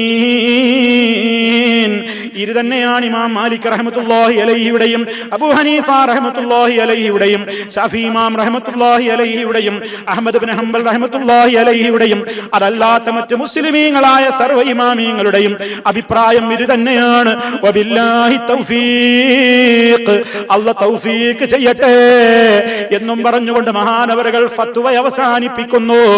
ഈ ഫത്വ 451 ജനിച്ച് 520 വഫാത്തായ പണ്ഡിതൻ അന്ന് കൊടുത്ത ഫത്വ. ഹിജ്റ 600 ജനിച്ച് 671 വഫാത്തായ മഹാനായ ഇമാം ഖുർത്തുബി റഹിമഹുല്ലാഹ് അവിടുത്തെ തഫ്സീറിൽ രേഖപ്പെടുത്തിയിട്ടുണ്ട്. ഇനി നിങ്ങൾ ബാക്കി ആലോചിച്ചാൽ മതി. നമ്മളെ വാട്സപ്പിലും ഫേസ്ബുക്കിലും സോഷ്യൽ മീഡിയകളിലൊക്കെ ഈ ആടി ദിക്റും പാടി ദിക്റും ഡാൻസ് ദിക്റും ഒക്കെ കാണുമ്പോൾ എന്താ ഇതിന്റെ ഹുക്കം? ഇസ്ലാമിലെ ഇബാദത്തുകളൊക്കെ വഖാറോടെ നിർവഹിക്കേണ്ടത്. അതുകൊണ്ട് അത് സാന്ദർഭികമായിട്ട് ഓർമ്മപ്പെടുത്തുക. ഏതൊരു തോന്യാസത്തിനും ഉണ്ടാവും തുടങ്ങിയ ഒരു ഉപ്പാപ്പുണ്ടാവും. ഇത് തുടങ്ങിയ ഉപ്പുപ്പയാണ് സാമിരി എന്നാ പറയുന്നത്. വളരെ ഗൗരവമാണ്. ഇസ്ലാമിന്റെ പേരിൽ ഈ രൂപത്തിലുള്ള തോന്നിവാസങ്ങൾ അത് ഏത് കാലഘട്ടത്തിലൊക്കെ എന്നും ഉണ്ടായിട്ടുണ്ട്. അതൊക്കെ അന്നത്തെ നോക്കണം നിങ്ങൾ, അന്നത്തെ പണ്ഡിതന്മാരൊക്കെ എത്ര രൂക്ഷമായിട്ടാണ് അതിനെ എതിർത്തത്. പള്ളി കയറ്റാൻ പാടില്ല എന്നാണ്. നമ്മുടെ നാടുകളിലുള്ള അവസ്ഥ നിങ്ങൾ ആലോചിച്ച് നോക്കുക. അതുകൊണ്ട് നാം എപ്പോഴും ഈ ചരിത്രങ്ങളൊക്കെ, ഇത് തഫ്സീറുൽ ഖുർത്തുബി എന്ന് പറഞ്ഞാൽ അടുത്ത കാലത്ത് ഇത് തഫ്സീറൊന്നുമല്ല, ഏത് ബുക്ക് സ്റ്റാളുകളിലും പോയാൽ തഫ്സീറുൽ ഖുർത്തുബി നെറ്റിൽ അടിച്ചു. ഞാനിപ്പോ ഈ പറഞ്ഞ കാര്യങ്ങൾ തഫ്സീർ വളരെ കൃത്യമായിട്ട് കാണാം. ഈ തഫ്സീറിനൊക്കെ എത്ര പുകഴ്ത്തിയിട്ടാ പിൻഗാമികൾ പറഞ്ഞത്. ബിദ്അത്തുകൾക്കെതിരെ ശക്തമായി പോരാടിയ തഫ്സീറാണെന്ന് പറഞ്ഞിട്ടുണ്ട് മഹാരഥന്മാരായ മുൻഗാമികളായ പലരും. അവരൊന്നും ഈ അഭിപ്രായം ഒഴിച്ചു എന്ന് പറഞ്ഞിട്ടില്ല. അതിൽ പറഞ്ഞ ഈ ഒരു അഭിപ്രായം നമുക്ക് വിയോജിപ്പാന്ന് പറഞ്ഞിട്ടില്ല. അതുകൊണ്ട് ഓരോ കാര്യങ്ങളിലും അടങ്ങിയിട്ടുള്ള ഗുണപാഠങ്ങൾ നമ്മൾ മനസ്സിലാക്കണം. അദ്ദേഹം പറഞ്ഞില്ലേ, അമൽ ഇസ്ലാം, ഇസ്ലാമല്ല ഇല്ലാ കിതാബുല്ലാഹി വസുന്നത്തുർ റസൂൽ. അള്ളാഹിന്റെ കിതാബും ആ റസൂലിന്റെ സുന്നത്തും നമ്മുടെ ജീവിതത്തിൽ നമ്മൾ പഠിക്കണം, പകർത്തണം. എന്നിട്ട് അതിനെ ആക്ഷേപിച്ച കണ്ടോ ദിക്റിനെ ആക്ഷേപിക്കാണ്, സലാത്തിനെ ആക്ഷേപിക്കാണ് എന്നൊക്കെയാണ് പറയാം. അതൊന്നും ചെവി കൊടുക്കേണ്ടതില്ല. നമ്മൾ അള്ളാഹുവിന് ധാരാളമായി ദിക്ർ ചൊല്ലണം, സലാത്ത് ചൊല്ലണം. അതൊക്കെ വഖാറോടെ, ഗാംഭീര്യത്തോടെ, ശാന്തമായി ഇട്ടാ ചൊല്ലേണ്ടത്. അള്ളാഹു തൗഫീഖ് നൽകുമാറാകട്ടെ.